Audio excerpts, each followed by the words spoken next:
Choosing the right color for your topwater bait is really important, yet it can be really simple. I mean, you can make it as difficult as you want because there's hundreds of different colors out there, but essentially I use 3 different colors to cover all the conditions that I'm faced with, and that's a clear bait, one that has kind of a pearl belly on it, and then a black bait as well.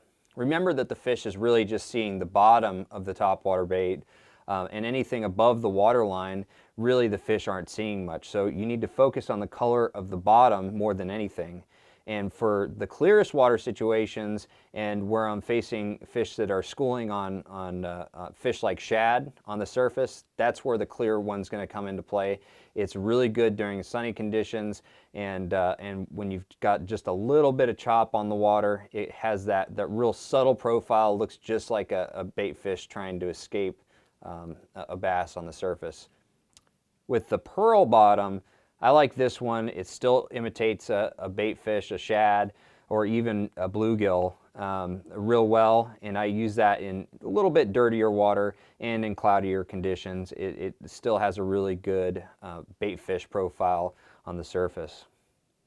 Now the black topwater is really good for the lowest light conditions early in the morning when I'm fishing around heavy vegetation, or instances where maybe they're feeding on birds, maybe they're feeding on blackbirds, or possibly feeding on bluegill. Essentially, it just has that really dark profile on the surface.